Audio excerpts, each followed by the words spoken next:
Buenos días, queridos hermanos, bienvenidos a la comunidad contigo. Estamos en miércoles 25 de mayo y continuaremos estudiando en Romanos 1, 16 y 17 cómo el Evangelio es el mensaje de salvación. Pero antes de comenzar vamos a orar. Padre amado, te damos gracias por este día. Gracias, Señor, porque podemos una vez más abrir tu palabra y podemos escuchar más de ti.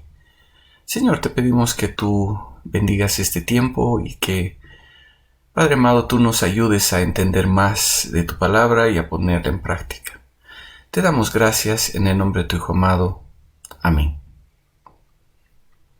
El miércoles pasado vimos cómo es que el mensaje del Evangelio es un mensaje que podría ponernos en vergüenza, porque no es un mensaje atractivo.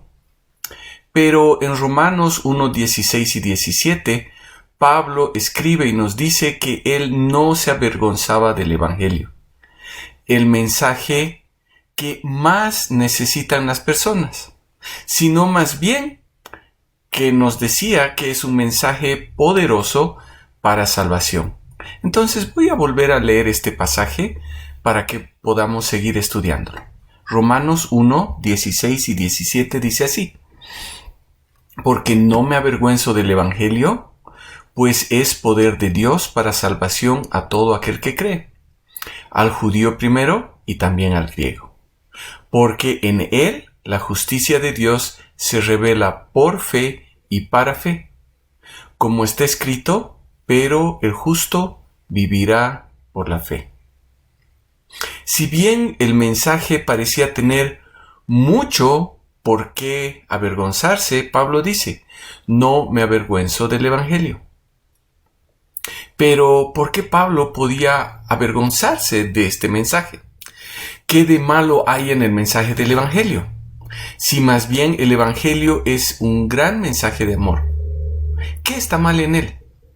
Y vimos la semana pasada el primero de tres aspectos en este pasaje, en cuanto al Evangelio que Pablo predicaba a las personas. Y entonces lo que nosotros vemos es que el mensaje del Señor es un mensaje que podía avergonzarnos. Y entonces nos preguntamos por qué Pablo tendría que sentir vergüenza. Y Pablo hace esta aclaración de que no se avergonzaba del mensaje justamente por los dos grupos de personas que menciona más adelante: los judíos y los griegos o los gentiles. Para los judíos y los griegos el mensaje de salvación era algo realmente vergonzoso. No era una idea que estaba de acuerdo con el concepto que tenían de salvación y de un Salvador. Más bien era completamente opuesto y vergonzoso. Pero ese mensaje, el Evangelio, del cual Pablo no tenía vergüenza, es el mensaje de salvación. Y es imperante poder predicarlo. Y es de eso que quiero hablar ahora. Dice la segunda parte del versículo 16: pues es poder de Dios para salvación a todo aquel que cree, al judío primero y también al griego. Ese mensaje que suena vergonzoso, del que muchas personas realmente podrían avergonzarse o escandalizarse, es poder de Dios para salvación a todo aquel que cree. Al religioso, o tal vez no religioso, pero moralista, y también para el sabio y para el necio. Será poder de Dios para salvación siempre y cuando estas personas lo crean. Pero, ¿salvación de qué? Eso es lo que nos preguntan las personas. Pero, ¿de qué tengo que ser salvo? ¿De qué somos salvos si creemos en el mensaje del Evangelio? Somos salvos de recibir el castigo por el pecado. Romanos 3:23 dice: por cuanto todos pecaron y están destituidos de la gloria de Dios. Es decir, nuestro pecado nos ha separado de Dios. Y en Romanos 5:10 dice que somos sus enemigos. Y en Romanos 6:23 dice que la paga por nuestro pecado es la muerte. Entonces, a través de Cristo, como dice en Romanos 5:9, al ser justificados por su sangre, la sangre de Cristo, es decir, por Él, por Cristo, somos salvos de la ira. Es decir, nosotros merecíamos la ira de Dios sobre nosotros. Pero Él, nuestro Señor Jesús, recibió la ira de Dios sobre sí, para que nosotros podamos ser salvos. Entonces, ¿de qué somos salvos? Somos salvos de recibir el castigo, de recibir la ira de Dios sobre nosotros. Ahora, ¿quiénes somos esos nosotros? Es interesante ver cómo Pablo pone a todos en la misma bolsa. Por un lado, estaban los judíos, el pueblo monoteísta al que el Señor había hablado durante miles de años y que creía en el Dios verdadero, pero que al final puso su religión llena de normas para poder alcanzar a Dios. Comenzaron a interpretar la Biblia y lo pusieron en un montón de leyes que tenían que cumplirse. Y por otro lado estaban los gentiles. Los gentiles del tiempo de Pablo, del tiempo de Jesús, que estaban influenciados por la cultura griega, que tenían una gran fascinación por el conocimiento. Eran personas que buscaban la perfección a través de la razón y también del desarrollo del pensamiento. Ahora, Pablo dice algo similar en 1 Corintios que leímos la semana pasada en el capítulo 1, versículo 24.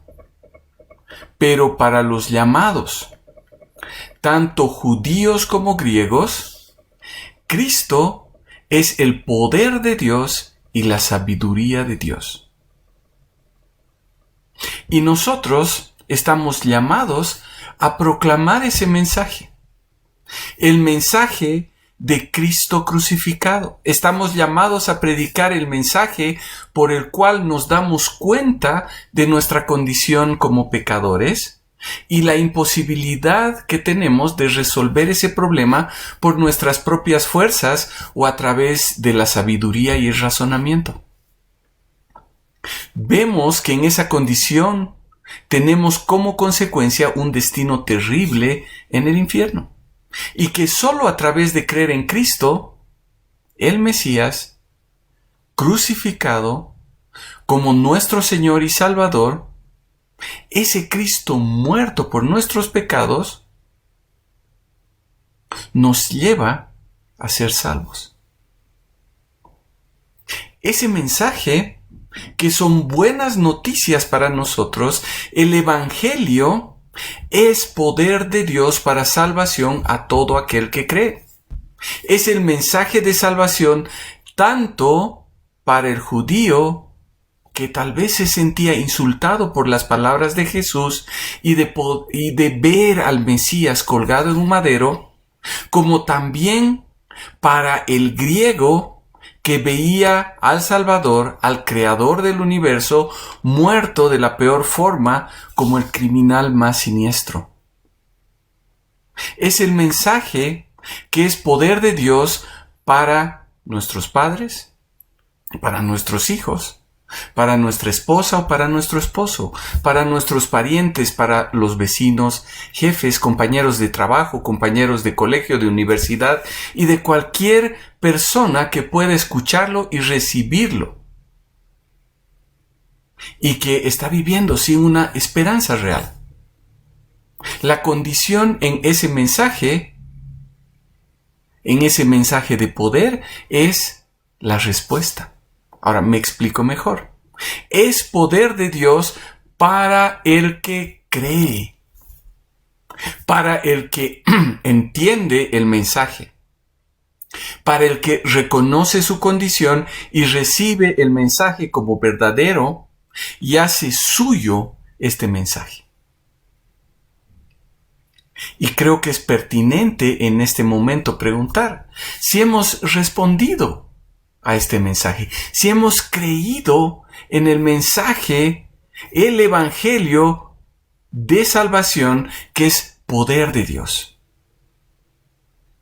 Si hemos respondido luego de darnos cuenta la necesidad que tenemos de reconciliarnos con Dios. Y saben, ahí es donde veremos el poder de Dios obrando en nosotros. Y ese mensaje será para nosotros un mensaje de salvación que verdaderamente no avergüenza. Finalmente, Pablo nos muestra, además, que ese mensaje que puede avergonzar, que ese mensaje de salvación es un mensaje diferente. Pero, ¿diferente de qué? Eso será lo que veremos la próxima semana para terminar este estudio en Romanos 1, 16 y 17. Vamos a orar. Padre amado, te damos gracias por tu palabra y gracias, Señor, porque hemos podido escuchar el mensaje, ese mensaje de salvación. Y gracias, Señor, porque tú has enviado a nuestro Señor Jesús para venir y vivir la vida que nosotros nunca vamos a poder vivir. Y para pagar el precio que nosotros deberíamos pagar. Te damos gracias porque a través de Cristo, a través de la salvación que tenemos en Él, podemos tener tu poder para vivir como verdaderos hijos tuyos. Te damos gracias, Padre. En el nombre de tu Hijo amado. Amén. Hermanos, que el Señor les bendiga y nos vemos la próxima semana.